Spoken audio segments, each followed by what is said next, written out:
ইন্টারনেটের দুনিয়ায় বিশ্ব এখন হাতের মুঠোয়। প্রযুক্তিময় সে জীবনকে আরো সহজ করে দিয়েছে আর্টিফিশিয়াল ইন্টেলিজেন্স বা কৃত্রিম বুদ্ধিমত্তা। এই প্রযুক্তি নিয়ে বিশ্বে এখন রীতিমতো মাতামাতি চলছে। প্রযুক্তির সাথে সম্পৃক্ত অ্যাপ্লিকেশন, সফটওয়্যার বা প্লাগইনস, সার্চ ইঞ্জিন বা অ্যালগরিদম সবখানেই নিজের জায়গা দখল করে নিয়েছে আর্টিফিশিয়াল ইন্টেলিজেন্স। শিল্প, বাণিজ্য এবং গ্রাহক সেবায় কৃত্রিম বুদ্ধিমত্তা ব্যবহারে অটোমেশন করে বিভিন্ন কাজকে স্বয়ংক্রিয়ভাবে সম্পন্ন করতে সাহায্য করছে।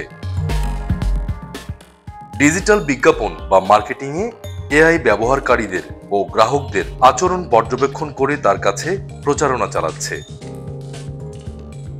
বর্তমান বিশ্বে 250 মিলিয়ন বা 25 কোটির বেশি মানুষ কৃত্রিম বুদ্ধিমত্তার ব্যবহার করছে। উদ্ভাবনের পাশাপাশি অর্থনৈতিক চালিকা শক্তিতেও এআই ভূমিকা রাখছে।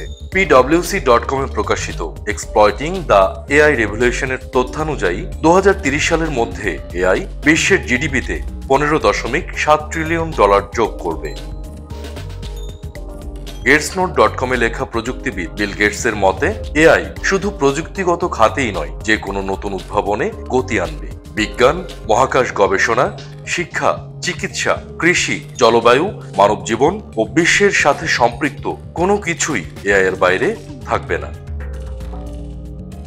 গোলাপের কাঁটার মতোই কৃত্রিম বুদ্ধিমত্তারও রয়েছে বিড়ম্বনার জায়গা। প্রাথমিকভাবে বিভিন্ন চাকরি খাত থেকে বাদ যেতে পারে অসংখ্য মানুষ, তবে এআই এর সঠিক ব্যবহার আবার সে জায়গাকে উন্নীত করতে পারে।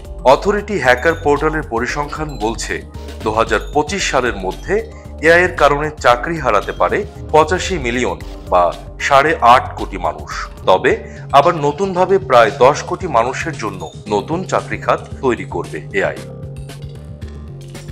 তবে এআই এর বিড়ম্বনা থেকে বাঁচতে সাধারণ জনগণকে ফ্যাক্ট চেকিং এর মতো বিষয়গুলো মাথায় রেখে কাজ করতে হবে। গোপনীয়তার ঝুঁকি বাড়বে অনেক। হাজার হাজার সফটওয়্যার ও অ্যাপ্লিকেশনে এআই অটোমেশন করে নানান সুবিধা গ্রাহকদের দিয়ে আসছে, আর গ্রাহকরাও সে সুযোগ কাজে লাগাতে নিজেদের প্রাইভেসি রক্ষার কথা না ভেবেই এআই এর যাচ্ছে তাই ব্যবহার করছেন। ফলে সুরক্ষা ঝুঁকি বাড়ছে বহুগুণে। তাই এর বিকাশে নৈতিকতা এবং নিয়ন্ত্রণের ওপর গুরুত্ব দেওয়ার কথা বলছেন প্রযুক্তিবিদরা। News desk, Asian post.